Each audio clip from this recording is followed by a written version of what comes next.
Et bonjour, j'espère que vous allez bien aujourd'hui. Alors c'est Eol et on va pouvoir attaquer une nouvelle vidéo et c'est pas la troisième légende du doux. Je suis désolé mais je suis tombé sur un article et faut en parler. Alors ça part d'une formation un peu particulière et en fait bon je sais que ça sort un peu du cadre de mes vidéos habituelles, je vous l'accorde, mais vous allez comprendre pourquoi j'en parle quand j'arriverai à la seconde partie de la vidéo parce que je vais vous montrer un autre élément que je vais rajouter à l'article.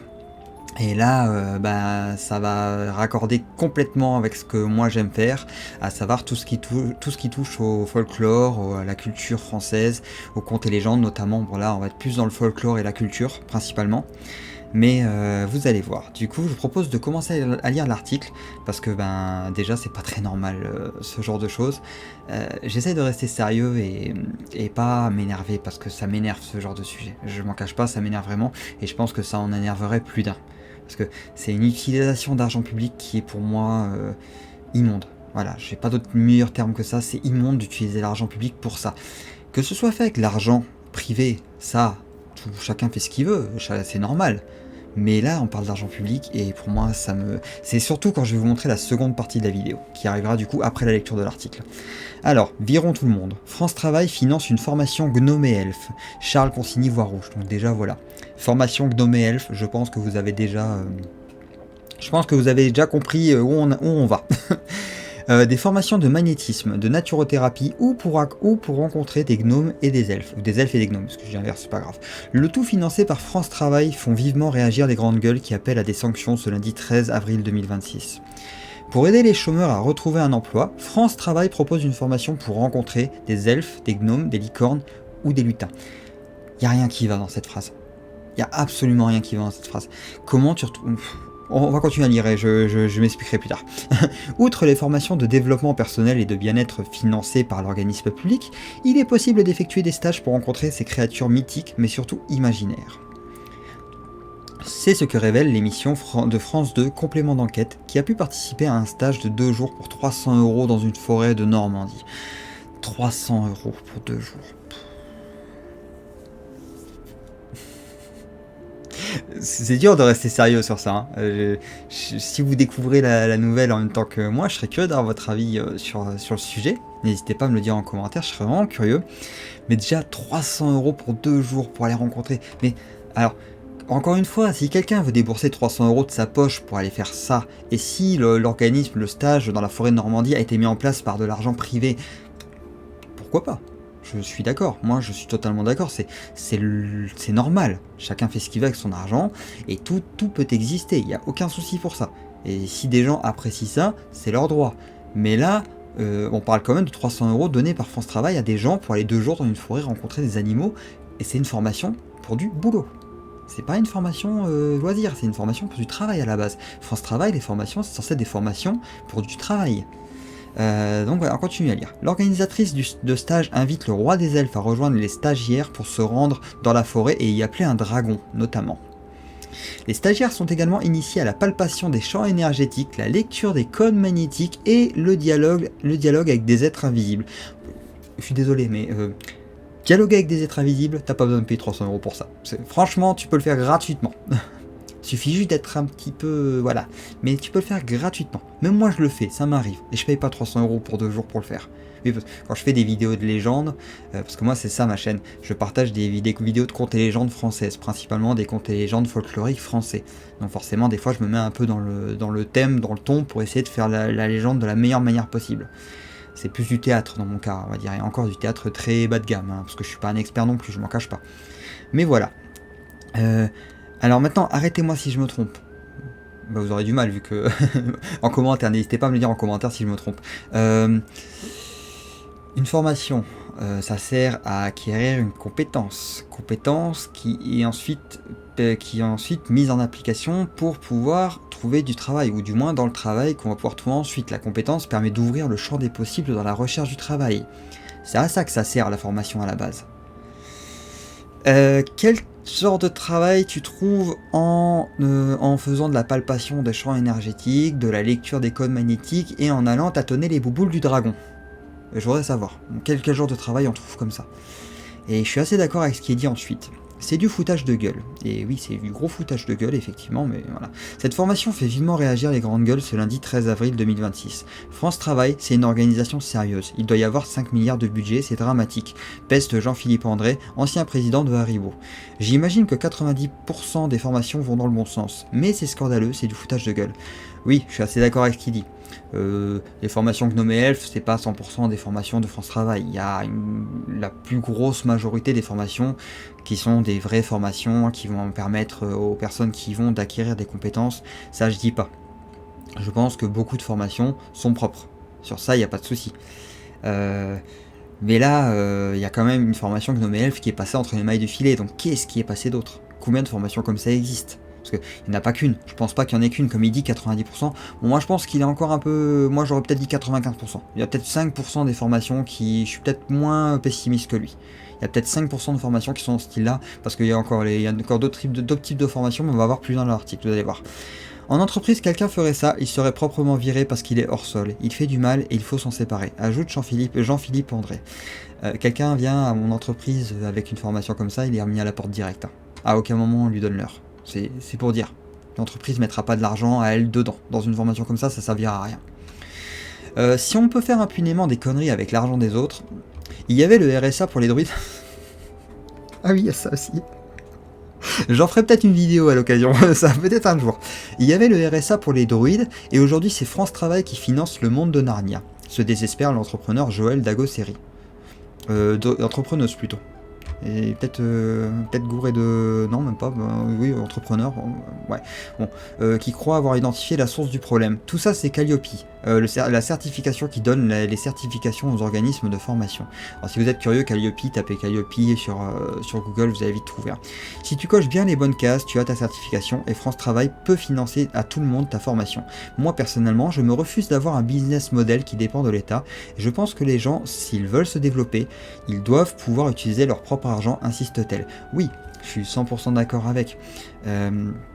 Si tu veux faire un truc, un atelier Gnome et Elf, tu le fais avec ton argent déjà pour commencer. Parce que moi je suis sûr que le truc qui a été mis en place, Gnome et Elf, dans la forêt de Normandie, je suis prêt à mettre ma bille qu'il n'y a pas 100% d'argent de la poche des gens qui l'ont mis en place. Je pense qu'il y a pas mal de subventions qui sont tombées de divers organismes qui ont aidé, organismes publics évidemment, qui ont aidé. Donc déjà, ça a dû être financé en amont par de l'argent public, mais maintenant, c'est entretenu par de l'argent public via les formations France Travail. C'est pas très normal. Et vous allez comprendre pourquoi ce sujet est un petit peu irritant quand j'arriverai à la seconde partie. Vous allez vite comprendre. Là, on va continuer à lire du coup. J'en appelle au directeur de France Travail, il faut prendre des consignes, lance de son côté l'avocat Charles Consigny.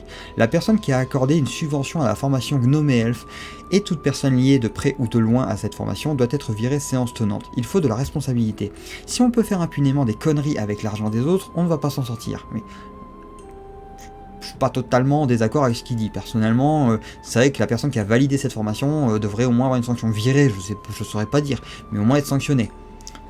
Ça n'arrivera pas, mais voilà, au moins être sanctionné.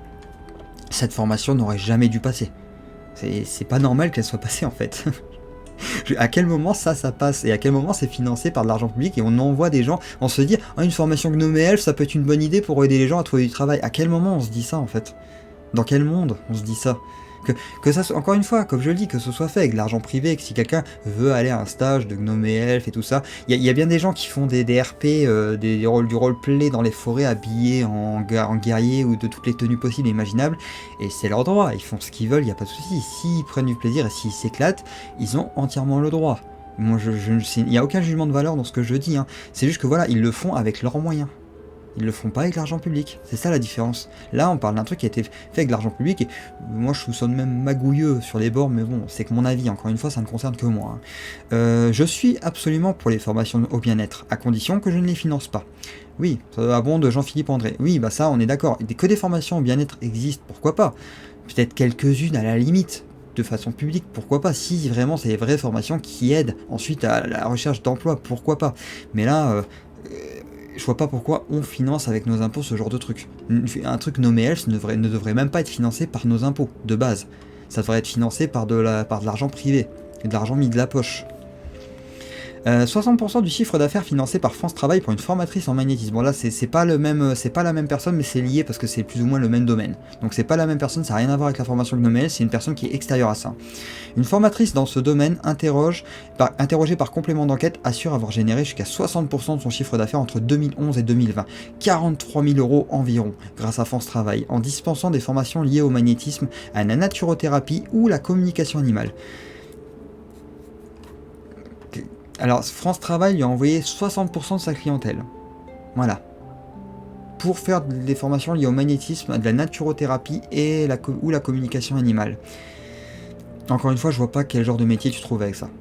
Parce qu'il n'y a pas beaucoup de débouchés dans ce genre de milieu. À part via l'argent public, évidemment, via le domaine public. Parce qu'il n'y a que le domaine public qui finance ce genre de truc. Je crois que du domaine privé, il n'y a pas grand chose qui va financer ça. De mémoire, hein, je peux me tromper, hein. Là sur le sujet je peux me tromper. Interrogé, le directeur général de France Travail Thibaut Guilly juge cette formation surprenante et loin des objectifs initiaux. Sans déconner. Ah ouais, c'est pas loin des objectifs initiaux, là c'est hors cadre, complètement. C'est même hors cadre. Tu trouves pas de travail en faisant de la palpation des champs énergétiques. Mais qu'est-ce que c'est que ça? La lecture des codes magnétiques, le dialogue. Mais moi, je trouve que mes légendes sont surréalistes. Hein, des fois, je raconte des légendes, je les trouve surréalistes. Mais le réel l'est encore plus. Parce que palpation des champs énergétiques, lecture des codes magnétiques et dialogue avec des êtres invisibles. Alors,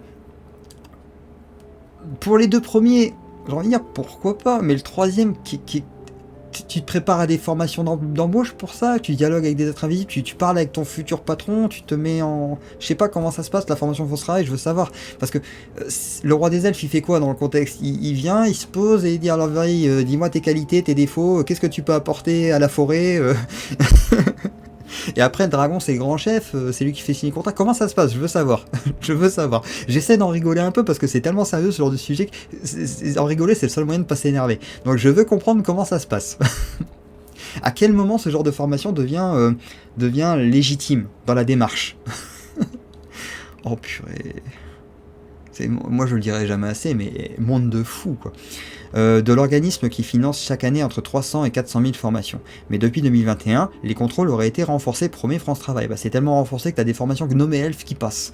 Je sais pas si ça serait passé par le passé, je sais pas si ça a déjà existé par le passé. De façon privée, je sais que ça existait déjà, mais de façon publique, j'en sais rien. Quoi qu'il en soit, on va en arriver à la seconde partie. Alors, j'ai pas fait la recherche, moi j'avais fait une vidéo il y a quelques temps sur la rosière de Salancy, je vous mettrai en lien en description, si vous êtes curieux, allez voir. Ça parlait d'une fête culturelle française, folklorique, j'avais fait une légende dessus parce qu'il y a une légende sur la fameuse rosière de Salancy, une légende qui remonte jusqu'au Moyen-Âge quand même, hein. Elle date de très loin cette légende. Il y avait même le roi de France dedans, c'est pour dire, un des rois de France dedans, c'est pour dire. Donc c'est une légende assez sérieuse. Et la rosière de Salancy peine à revenir au goût du jour, ou peine à se réappliquer, elle n'existe plus. La fête de la rosière de Salancy n'existe plus. On peut trouver des fêtes de la rosière dans d'autres communes du coin, mais à Salancy, là où elle a commencé, là où elle est née, elle n'existe plus.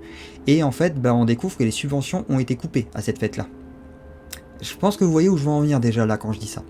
Donc, alors bon... Pour la rosière de Salancy, c'est un peu plus particulier, hein. C'est pour ça que j'ai pas pris ça comme exemple direct, je me suis basé sur ChatGPT et je vais vous montrer, vous allez voir que le tout a été très fait proprement, on va dire, dans la démarche, hein. Alors j'ai demandé à ChatGPT, peux-tu me trouver des articles qui parlent de subventions, vous voyez je suis en haut de la page, hein, je peux pas monter plus haut, peux-tu me trouver des articles qui parlent de subventions supprimées pour des fêtes françaises? Alors là, il m'a trouvé des festivals principalement, des festivals de musique et tout, donc... C'est pas trop ça que je voulais, moi, à la base. J'ai recadré, j'ai dit je parle plutôt de fêtes culturelles françaises de préférence. Un peu comme par exemple la rosière de Salancy qui a vu ses subventions coupées. Alors, il a mouliné pendant 2 minutes environ, et il m'a trouvé tout ça. J'ai vérifié tous les liens, hein. J'ai vérifié tous les liens avant d'en parler pour être sûr de ne pas dire de bêtises. Si vous voulez avoir ces liens, n'hésitez pas à me le demander en commentaire, et je les mettrai ensuite en description sous la vidéo. Je les mets pas de suite parce que j'ai peur que la vidéo ne passe pas et saute à cause de tous les liens. Donc je les mettrai ensuite sous la vidéo, et peut-être que la vidéo sautera pas de ce fait. En tout cas, on verra. Mais voilà, si vous voulez vraiment avoir les liens, mais dans le pire des cas, une simple recherche Google sur le sujet, vous tapez, vous faites la même demande que moi, ChatGPT, au pire, et vous aurez les mêmes liens normalement. Mais une simple recherche Google sur le sujet vous donnera à peu près le lien vous donnera le lien. Je crois que j'ai tapé sur Google la fête des Lumières et la dépêche. J'ai tapé et j'ai eu justement accès à ces liens-là. Donc même recherche Google, ça vous permettra d'orienter la recherche du moins. Alors, pour des fêtes culturelles et traditionnelles françaises, le cas le plus net et le plus proche de ton exemple reste bien la fête de la Rosière de Salancy. Le Parisien indique que la commune a annulé la subvention accordée à la fête après la polémique autour de son retour. Donc là, c'est un cas un peu particulier parce qu'il y a une polémique autour, j'en parle dans la vidéo que j'ai fait dessus, n'hésitez pas à aller la voir si vous voulez, je la mets en lien en description comme j'ai dit, ça sera plus simple. Mais il y a une polémique autour, donc c'est un peu particulier, je vais pas prendre ça comme contre-exemple par rapport à l'article que je viens de vous lire. Par contre, la suite est très très intéressante et vous allez comprendre pourquoi le sujet est d'autant plus irritant pour quelqu'un comme moi qui adore la culture française, qui adore la culture, le folklore et tout ça. Parce que tout ce qui est fêtes traditionnelles, les fêtes culturelles, les fêtes de village, les fêtes de ville, on a tous connu ça quand on était enfant. Ou du moins les personnes de ma génération et des générations d'avant les miennes ont connu ces fêtes-là. Et on peut pas nier qu'elles disparaissent petit à petit. Tout doucement. Et le manque de subventions en est une raison. Et c'est là que ça me pose un souci. Je vais vous lire ça et je vous expliquerai ensuite.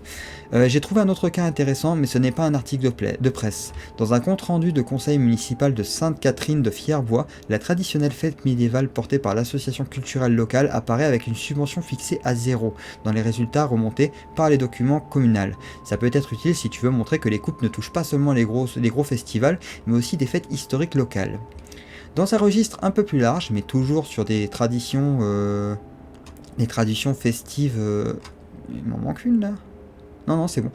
Sur des traditions festives locales, la dépêche rapporterait en août 2025 que 30% des fêtes traditionnelles auraient disparu en 4 ans, en invoquant notamment le manque de bénévoles, le coût élevé, les contraintes de sécurité et des budgets trop serrés.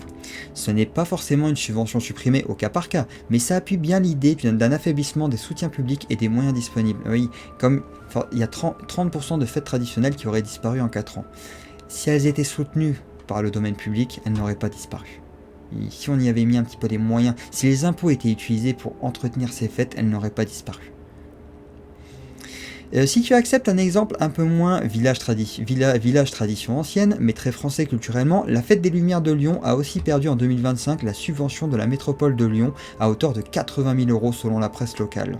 Enfin, le sujet est assez visible pour qu'un réseau comme les plus belles fêtes de France ait lancé en 2025 un dispositif avec 145 000 € pour soutenir et subventionner des fêtes traditionnelles en expliquant justement que ces événements se raréfient.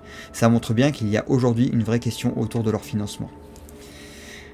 Je pense que vous comprenez où je veux en venir maintenant. Je trouve ça aberrant qu'on arrive à mettre de l'argent public dans des formations gnome et elfes, mais qu'on trouve pas un pesos à mettre dans des fêtes traditionnelles françaises.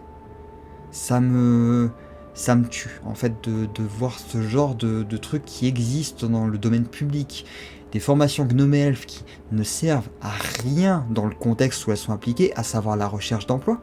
Elles ne servent absolument à rien. Mais qu'à côté, t'as des vraies fêtes traditionnelles qui, elles, disparaissent purement et simplement par manque de moyens. C'est quelque chose qui me touche personnellement parce que je suis attaché à ces fêtes. Je les ai connues étant enfant. Moi, j'ai principalement connu des fêtes de village. Je prends par exemple le feu de la Saint-Jean, notamment. Je crois que les feux de la Saint-Jean, j'en ai plus revu depuis. Mais j'ai connu ça où on faisait un grand brasier, tout le monde était réuni autour. C'était magnifique. Ça fait vraiment la fête d'Auridique, quoi. Vous voyez Astérix et Obélix à la fin du BD ou d'un épisode, c'était pareil. On avait le grand brasier, on avait tout le monde autour, il y avait les tables disposées. On se régalait, on faisait une bonne bouffe. C'était vraiment un plaisir. Moi, j'ai connu ce genre de fête. On se rend compte qu'aujourd'hui, il y a 30% des fêtes traditionnelles qui auraient disparu en 4 ans. En l'espace de 4 ans, c'est peu, 4 ans. On a un tiers des fêtes traditionnelles qui ont disparu en 4 ans. Par manque de moyens. Pendant ce temps-là, on va mettre 43 000 € en l'espace de 9 ans à une formatrice en magnétisme. Pour moi, il y a un gros souci avec l'utilisation de l'argent public. Alors, je suis d'accord que l'utilisation de l'argent public doit d'abord servir en premier lieu aux hôpitaux, aux aides, aux policiers, aux infrastructures, aux policiers notamment. Enfin, voilà. Premier plan, ok. Deuxième plan, audiovisuel et compagnie, ok. Mais d'un domaine tertiaire, ça devrait servir aussi à entretenir tout ça. Notre argent devrait servir à entretenir toutes ces fêtes culturelles qui, de surcroît, profitent à tout le monde. C'est pas juste une petite formation Gnome Elf qui va être juste privilégiée pour ceux qui ne travaillent pas, qui vont l'avoir gratuit pour ceux qui ne travaillent pas. Ces fêtes-là, les fêtes dont je vous parle, profitent à tout le monde et elles sont gratuites. Elles étaient gratuites pour la plupart. Elles accueillaient tout le monde et étaient gratuites. Et c'est ça que je trouve dommage en fait dans le débat, et ça m'irrite un peu, je pense que ça se voit que je suis un petit peu irrité sur le sujet, c'est vrai, je m'en cache pas, je reste calme malgré tout, je vais pas m'énerver, qu'un truc nommé elfe dans une forêt de Normandie existe, en plus c'est dans le ton, la Normandie c'est vraiment le ton là-bas, y a pas de souci, je dis pas, hein. Que ça existe là-bas, pourquoi pas. Moi ce qui me dérange encore une fois c'est que c'est financé avec de l'argent public, plus dans le domaine de la recherche de l'emploi. Y a rien qui, là dans tout ce que je viens de dire, y a aucun point qui se relie, y a rien qui va. Donc voilà, c'est de ça que je voulais vous parler, je voulais mettre en avant cet état de fait, je voulais mettre dans la balance d'un côté l'argent public qui est utilisé pour financer ce genre de trucs, et d'un autre côté l'argent public qui n'est pas utilisé et qui amène à la disparition de pas mal de choses qui sont importantes à la France en fait. Pour moi, ces fêtes traditionnelles sont importantes à la France, sont importantes à la culture française avant tout. Et bon, vous savez, ceux qui me suivent savent que c'est quelque chose qui me tient à cœur. Je fais les contes et légendes, mais le folklore français et la culture française m'intéressent tout autant. Je m'en suis déjà intéressé dans quelques vidéos. Nous, par exemple, dans le coin où je vis, on a notamment les animaux totémiques, et je vais pouvoir cette année en profiter et aller voir les fameuses fêtes. Donc, je crois qu'elles sont passées. Non, elles sont pas encore passées, c'est bientôt là. Donc, cette année, je vais pouvoir en profiter et aller voir ces fameuses fêtes. Parce que qui sait si un jour elles vont pas disparaître aussi. Je l'espère pas, je souhaite de tout mon cœur que ça dure le plus longtemps possible. Que les fêtes traditionnelles qui existent encore au jour d'aujourd'hui durent le plus longtemps possible. Mais il n'en reste qu'on en a perdu 30% en 4 ans. À cause d'un manque de moyens. Et pendant ce temps-là, on trouve de l'argent public qui est reversé dans des formations. Et ce qui me fait doucement sourire, c'est qu'on voit que France Travail a renforcé depuis 4 ans. Hein. Pareil, on est tout bon, on est sur de théorie du complot, ça fait 4 ans que France Travail a renforcé, en 4 ans on a perdu 30% des... Non, je déconne, je rigole, rien à voir. Non mais c'est pour dire... Pendant ce temps-là, l'argent public va être utilisé pour faire des formations à la palpation des champs énergétiques, la lecture des codes magnétiques et les dialogues avec des êtres invisibles. Voilà, ça sert à ça. 300 € de jour. 300 € c'est une somme. Hein. Ceux qui travaillent le savent. 300 € c'est une somme. Même ceux qui travaillent pas le savent aussi. Je pense que ça pourrait être mieux utilisé. C'est que mon avis sur la question. Et je trouve ça aberrant que ce genre de formation soit financé par le domaine public. Voilà, c'est juste mon avis, je tenais à en parler, je tenais à mettre en exergue le fait que en contrebalance, qu'on ait une perte de fêtes traditionnelles et qu'il y a un manque de moyens, qu'il y a un manque de subventions, un manque de moyens, que l'État ne veut pas mettre dans ce genre de fête. 80 000 € pour la fête des Lumières de Lyon, la fête des Lumières c'est pas rien quand même. Il me semble qu'en plus la fête des Lumières de Lyon c'est une belle fête, hein, de mémoire. Donc voilà, on voit que d'un côté il y a de moins en moins de moyens, et de l'autre côté on va foutre de l'argent dans des trucs qui ne servent à rien, du moins dans le domaine des trucs qui devraient être purement privés en fait. Voilà, c'est que mon avis, libre à vous d'en faire ce que vous voulez. Moi je tenais à partager cet article, je tenais à partager l'information avec vous, c'est fait, j'ai donné mon avis sur la question. J'espère que cette vidéo vous a plu et je vous retrouve très vite dans les prochaines vidéos pour les légendes, ne vous inquiétez pas, ça arrive, je travaille dessus. Juste là aujourd'hui je suis tombé sur cet article et fallait en parler, voilà. Donc vous inquiétez pas, c'est un article exceptionnel, je ferai rarement des articles comme ça, moi en règle générale, voilà. Mais là, le fait que ça soit Gnome et Elf, ça m'a attiré, j'avoue. Ça m'a attiré de suite et je me suis intéressé plus près et là je suis tombé sur le truc. Donc parce que moi je me dis, oh chouette, une formation Gnome et Elf, c'est trop bien. Ouais, et quand j'ai lu l'article, j'ai déchanté, hein. J'ai déchanté complet. Hein. Donc voilà, je me suis dit, oh, si ça se trouve c'est un truc qui va être en lien avec la culture, le folklore. Je me suis dit peut-être la culture locale, parce que les gnomes c'est connu dans le coin de la Normandie, ça c'est connu. Hein. Non, c'est un truc de palpation énergétique et compagnie. Donc voilà, j'étais un peu déçu, j'avoue. Bon voilà, quoi qu'il en soit, cette vidéo est assez longue. J'espère que vous avez passé quand même un bon moment et je vous retrouve très vite dans les prochaines vidéos. Mais d'ici là, passez une bonne fin de journée et je vous dis à très vite.